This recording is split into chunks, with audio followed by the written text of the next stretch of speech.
hang on a second. I want to record this. Oh. He said you said that you gave Elvis a shot Right. down in Memphis, Tennessee, Right. because you was a nurse down there. Well, I went to nursing school there. You went to nursing school down which was there. right at And he Baptist come in Hospital. one day, Yeah. and he had all his bodyguards with him, all his goons. Yeah, that whole bunch. They always ran around with him everywhere. Right.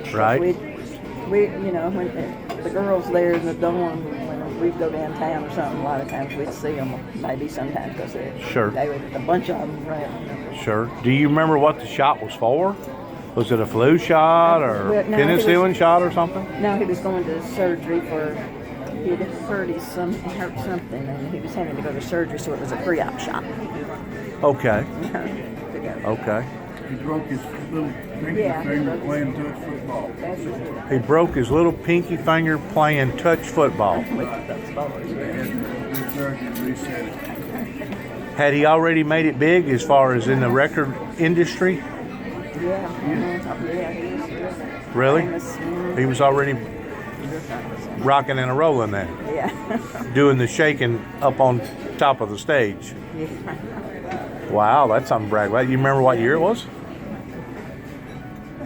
I don't know what year it was. Probably about 6 years. It was a long time because that's when I was in nursing school down there. You know, I went Right. to nursing school down there. Right. Baptist Hospital in Memphis. Graduated nursing school in 63. We married in 63. You married in 63. That's cool. About then. And they didn't want to leave him with you alone? Is that what you're telling me? Right. Why was that? Well, I don't know. It was just this one little short boy. I mean, the others were nice. It was a bunch of boys that went with him, though. But Oh, yeah. They always went everywhere.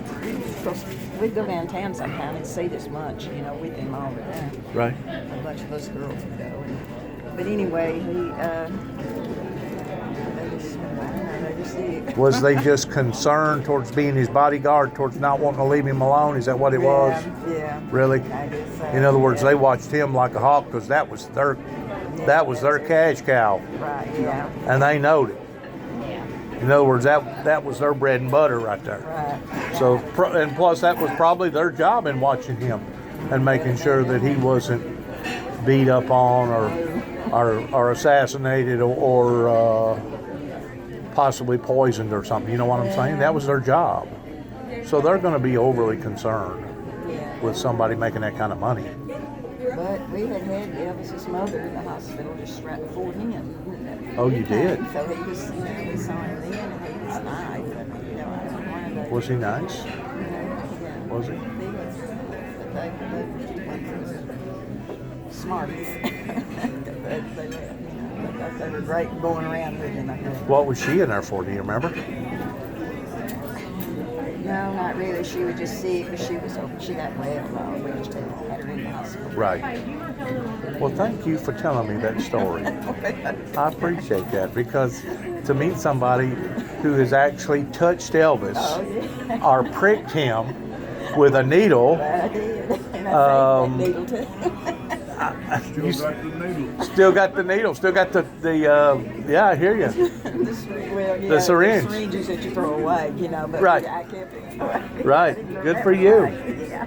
Good for you. Did you ever get any more memorabilia from him or anything? Did you not? Of course, what year was it that he passed away? I don't remember. Do you know? Seemed like it was 73. Was it 73 that he died or something like that? Died in 77. Was it 77 he died? Okay. It's a good while. You know, that was sad how those people down there in Memphis just basically wouldn't let that, they hounded that man to death to the point that they wouldn't let him have any type of private life at all.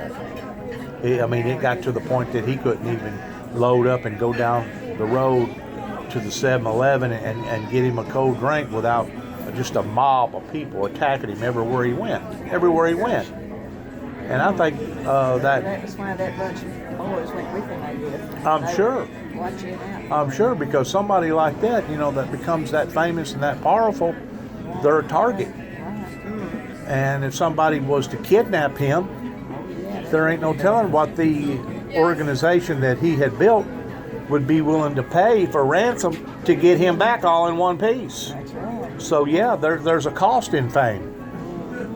There's a cost in it, and basically, whenever you become famous like that, you throw away your private life to a certain degree, because everything you do is out in the eyes of the general public from then on out. And it's that way with a politician. It's that way with a NASCAR driver, a football player. It's that way with just about anybody that makes it big. A rock and roll group, a singer. Well, after I had gotten out of school and all and come home and all, me and my daughters, or girls, my Right. girls, there's three of them, we went back to Memphis one day and we went to Elvis's house, you know, just as he wasn't there. You went to the you know. mansion. We went to, the house. Yeah. And they were letting people go in and out and see it, you know. And Right. of course, they had some people there, but not he wasn't there. We didn't see him that day, but Well, you have made my night. You have made my night. Because the odds of bumping into somebody yeah, that's who has actually touched and been around Elvis and pricked him with a needle is like being struck with lightning. I think I would probably have better odds of winning the lotto than to bumping into you. And thank you for letting me record this. Thank you very much. God bless y'all. Y'all have a wonderful night. I'm here at the Applebee's here in Union City, Tennessee, and I just bumped into a nice couple that had a relationship a long time ago with the great king, Elvis Presley, down in Memphis, Tennessee.